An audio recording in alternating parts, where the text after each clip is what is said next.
Hey guys, how are you doing? It won't have been that long for you since you last saw me, but it has been a while for me since I last sat down and filmed a video, so I'm really excited to be doing my India, wind up? Recap? Video? I don't know. My original plan when I was in India was that one of the days I was going to film a video. I was going to vlog basically, but I was actually part of a guided tour trip, so we were with lots of people, kind of being like, we had to do certain things at certain times. Vlogging just wasn't going to work, like the people didn't want to be on camera and it wasn't working, so unfortunately I wasn't able to do that video. So we're kind of doing this video instead, which is me just kind of talking about my trip and what happened and what I got up to, and just generally sort of my experience of India, in case there's anyone out there who's maybe thinking about going or has already booked a trip and just wants to know a little bit more about the experience. I am still very jet lagged. I got back not last night but the night before. I literally feel like I could fall asleep standing up. It's been tough, so I'm sitting here in my comfy cozy clothes just trying my best, but I might have my eyes closed for a while I'm talking. On top of that, I have some huge mosquito bites all over my face, so again, I'm not looking my best. Apologize, nothing I can do. I just gotta wait for them to go away. It's so frustrating. I was wearing a mosquito band the entire time, never got bitten, so perfect. Then on the last day, I was only going to be outside for like 5 seconds to get from the hotel to the airport, and like then I was inside the whole time. I don't know, there must have been mosquitoes inside because I got bit like crazy. So there's my first tip. Always wear a mosquito band, even if you think you don't need one, because you definitely do. Because the whole time we were kind of like, is this even doing anything? It turns out, yes it was. So wear a mosquito band. So yeah, this trip was an 8-day, 9-night, I think, a 2-week guided tour of India. It was called Icons of India. That's the specific one they do because they do lots of different India tours. I was really excited. First time going to India, obviously. First time going to a country that wasn't quite similar to my own. You know, there was going to be lots of cultural differences, and first time doing a guided tour holiday as well, so lots of firsts. Overall it went really well, and I definitely, this obviously isn't any kind of paid promotion or sponsorship or anything, but I certainly would recommend doing a 2-week guided tour. It went really well. So we started by it was me and my brother who were going, by the way, and we flew first from Edinburgh to Doha and had about a 2-hour layover in Qatar. So did I see any of Qatar? No. But I was in the airport, and then that flight took about 7 hours, and then we had a 4-hour flight over to India, to Delhi, the Indira Gandhi airport, I think it was. So we were pretty tired when we arrived, but when we got there we got our bags and everything, and immediately we were met by our tour leader, which was great because I was like, what if he's not there, you know, what if this, what if that, what if the other, what if we're stuck in India without anyone to help us? But that all went really smooth. So then we got in the minivan, and that was the good thing about this trip, because the whole time it was around about 40 degrees Celsius. I do not cope well with that weather. I'm Scottish. We have thick skin. We are designed biologically to keep heat in because we need it. I was dying. Yeah, the heat was pretty tough, and I'm happy to talk about that a bit more if you want, but it was intense. But the good thing was we'd go to one thing, yes, it would be really hot, but then immediately get back into an air-conditioned van with free bottles of water and things like that, and then we'd go on to the next thing. So you were kind of getting a break. It wasn't like you were having to walk from this to that to the other and just staying hot the whole time. So that was really good. So anyway, we got in our van. We got a couple of free gifts, which was really cute, and a little like book of all our activities and stuff. It was really well organized. And then we were going to drive to our hotel, but it wasn't time for check-in yet. So he was like, let's do one of the activities we're supposed to do tomorrow just now. And we were all like, sir, like, we just got off our planes. There was 5 of us in the group in total, by the way. All 5 of us had just got off our planes. We didn't have any sun cream on. We were wearing clothes suitable for the UK, so they were thick clothes. He was like, let's go and see this tower. So it was gorgeous. It was like the largest tower made of a certain kind of stone in the world. It was beautiful, but we weren't really taking in any of the information because we were so hot and so tired and just feeling really gross. So maybe in future I wouldn't recommend that. I would say please just take us to the hotel. But that was really cool. And we kind of got to know the people in our group a little bit better, and they were all so lovely. Like, it was really nice. I would totally travel with them again. Like, we got on really well. So then we got to the hotel and checked in. All our hotels were really nice, but they were kind of in the middle of nowhere. So like you couldn't just go and walk around the city by yourself. You were kind of stuck in the hotel, but that was fine for me because all I wanted to do was like have a shower and lie down for a little while after such an intense day. And then each night as well, we had free breakfast and dinner in the hotel. And it was loads of like, I mean, you guys know Indian food's amazing. Loads of curries, naan breads. To be honest, I didn't really know what half the stuff I was trying was, but it was all really, really nice. And the naan bread was, I'm a naan bread connoisseur. It's like my favorite food, garlic naan, and it was so good. I'm never going to be able to go back to regular naan bread now. It was amazing.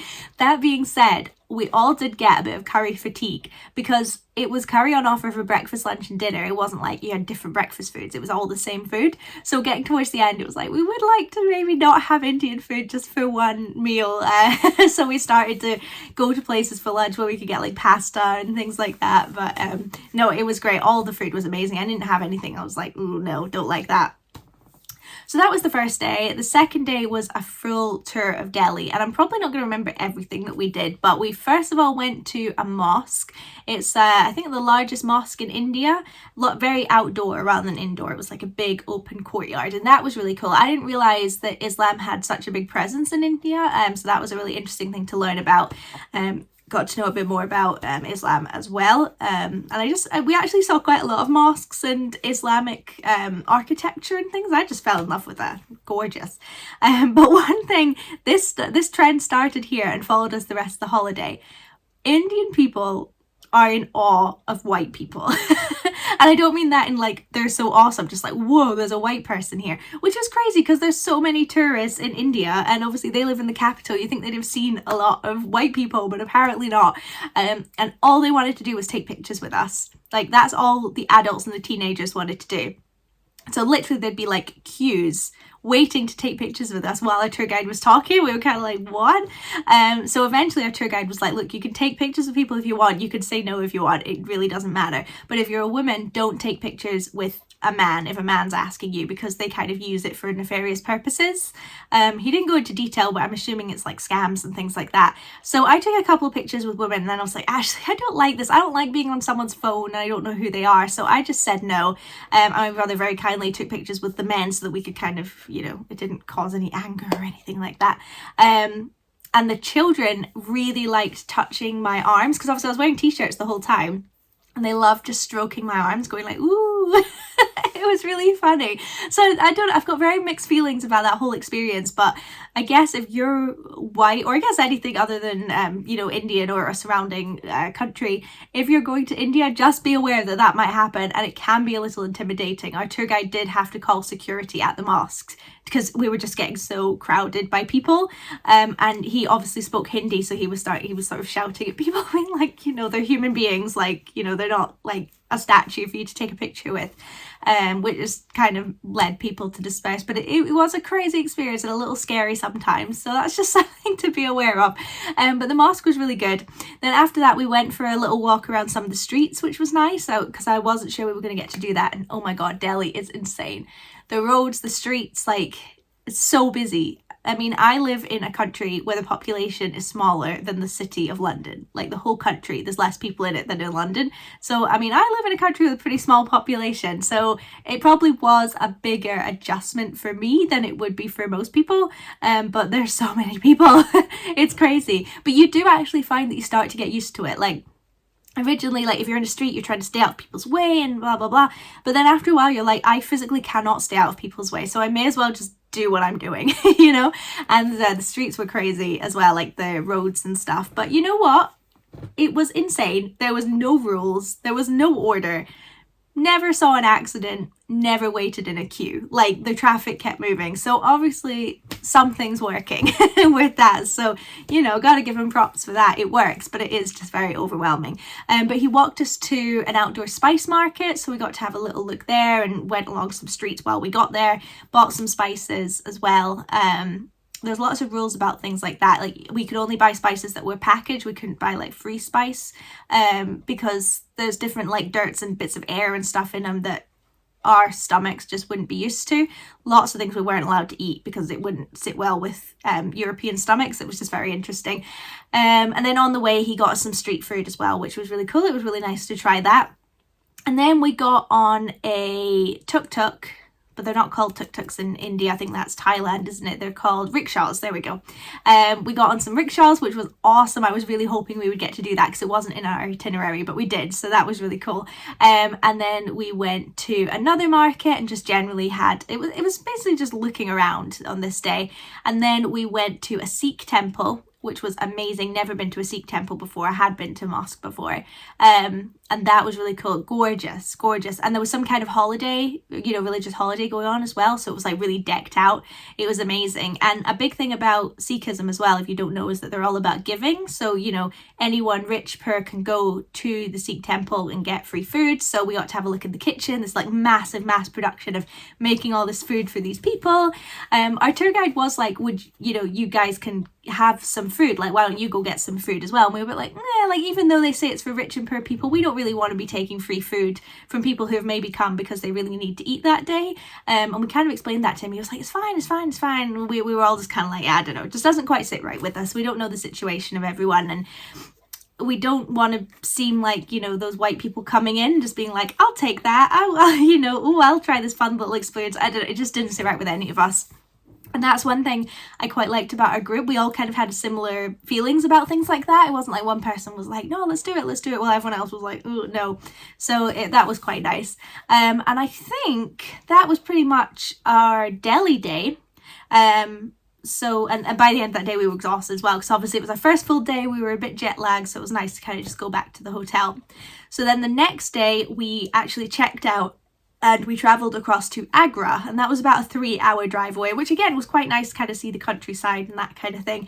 And Agra, based on the limited view I had of it, seems like it's quite posh, I guess, compared to Delhi. I mean, obviously Delhi's huge, there's lots of different areas, but Agra definitely seemed like quite a posh place. So that whole day was literally, oh no, I'm getting myself all mixed up. You know what? I should probably be looking at my pictures at the same time. Okay, I've just checked my pictures. One thing we also did the day before, I forgot, is we went to Gandhi's cremation place. We were only there for like 10 minutes. There wasn't like a huge amount to see, but we did get to see that. So I just wanted to make sure I included it. Okay, so next day we spent the morning driving to Agra. That's what we did. And then, hold on, I'm checking my photos because I did not take notes. The first thing we did was we went to Agra Fort, which is literally like a sort of castle fortress, but also where the sort of local royal family lived as well. So it was very luxurious and very rich and just really, really cool. There was this one bed that the can't remember the right wording now, but the king lived in and slept in. It was so high up off the ground that you literally had to go up another floor in order to get across and get onto it. Like the gap between the bed and the floor was ginormous. It was crazy.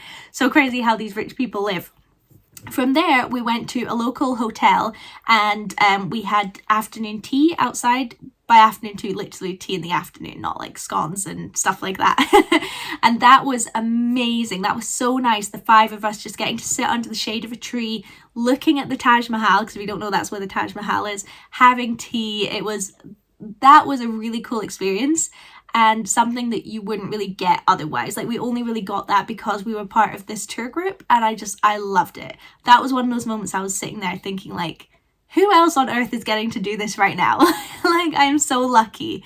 And I did feel like that the whole trip. Just like, wow, this is my life right now. It was amazing. And then after that, obviously, we went to the Taj Mahal, which was a crazy experience. Busy, but not as busy as I was scared it was going to be. You know, you hear of people being like, you can't go unless it's 6 o'clock in the morning or it'll just be too overcrowded. It was fine. We weren't like, I wasn't feeling overwhelmed or anything. This was definitely the highlight of my trip, getting to see the Taj Mahal. It was the first wonder of the world I've ever seen, and it was just amazing. So beautiful, so huge. One thing I didn't realize as well is that you can actually go inside it. I didn't know that. So we went in and saw the tombs and just the beautiful decorations inside. It's awe-inspiring. It's like the only thing I've ever experienced that's actually awesome, like the actual definition of awesome. It was so cool, and we got to spend quite a bit of time there as well, which was really nice. That sort of spent most of the day at the Taj Mahal, and it was just So cool, so beautiful, and we got loads of great pictures, and actually TUI paid for a professional photographer and we got one free picture each that they put in a frame for us, which was really, really nice. So yeah, that was definitely the highlight day. That was amazing. I'm just looking at my pictures to make sure I get it all right. So the next day, we only spent one night in our hotel in Agra before we go to Ranthambore National Park.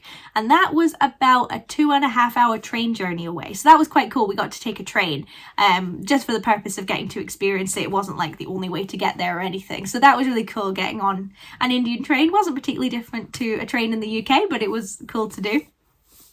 So Ranthambore National Park is famous because it has a large population of tigers.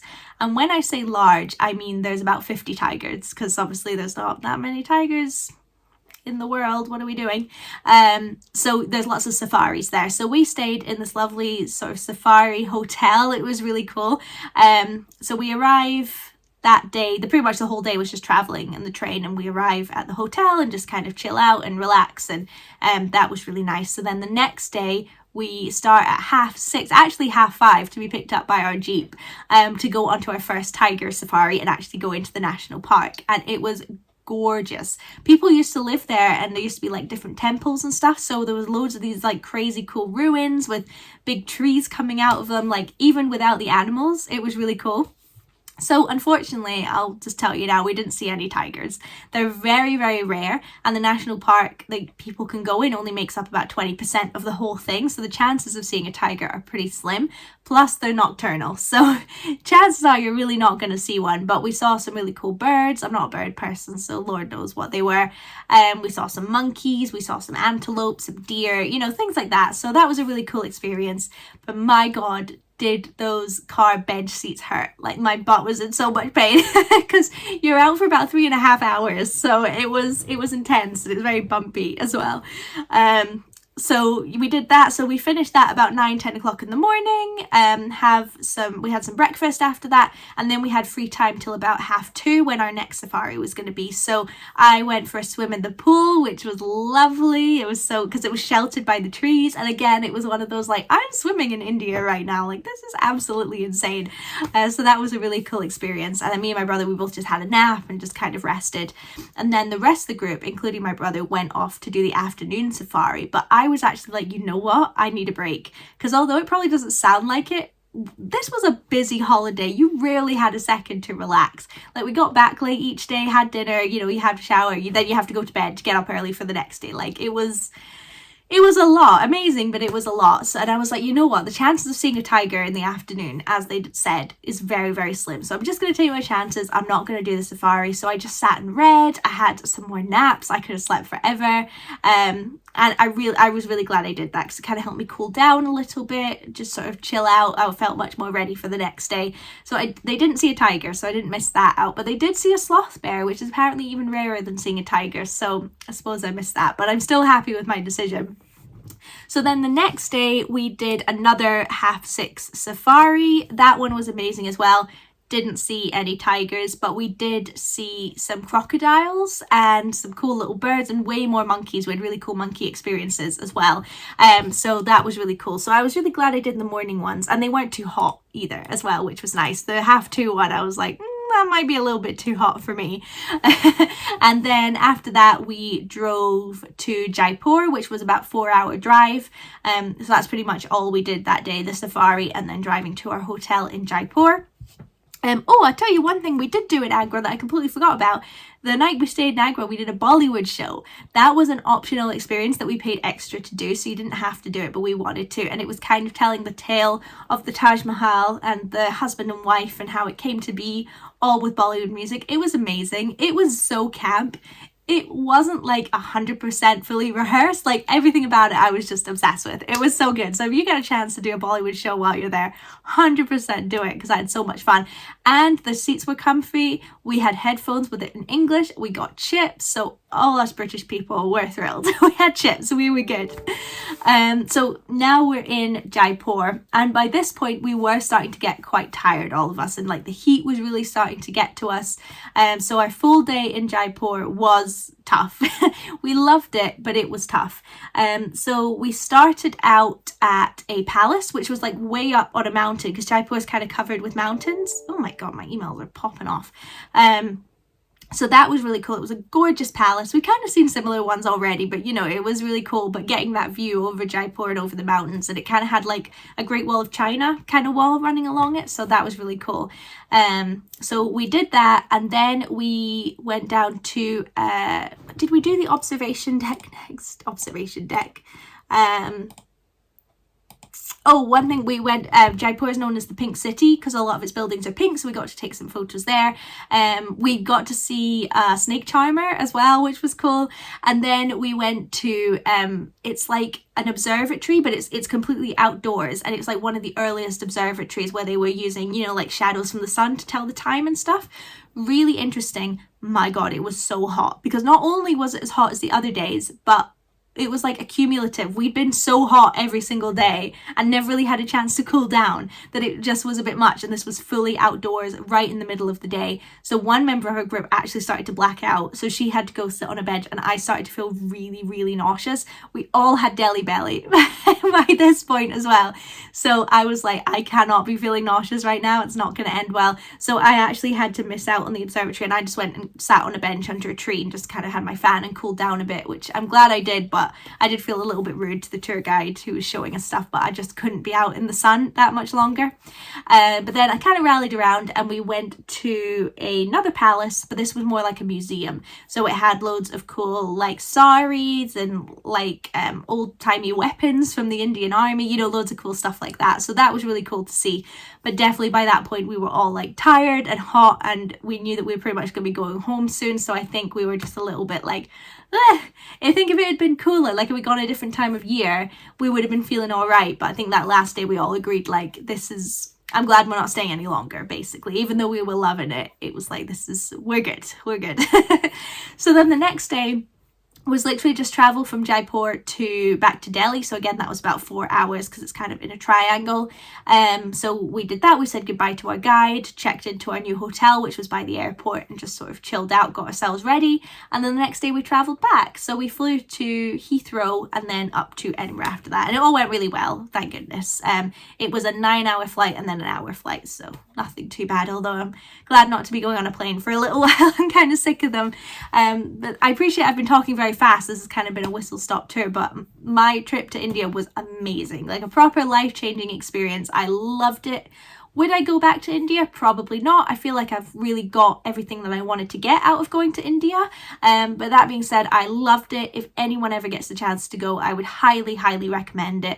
I have loads of different tips and tricks I didn't even include in this video, things that I think are really important to know. Maybe I'll do that at one point. If you feel that that's something that you would find useful, please let me know. But yeah, I loved the experience. Really, really enjoyed it. I'm so sorry I didn't vlog it, but I do have other trips coming up that I will be vlogging that I'm really excited about. And I should have a haul coming up soon about what I got in India as well, which should be really exciting. But yeah, I hope you enjoyed listening to my tales. Bit of a different video for me. Thank you guys so much for watching, and I will see you soon. Bye.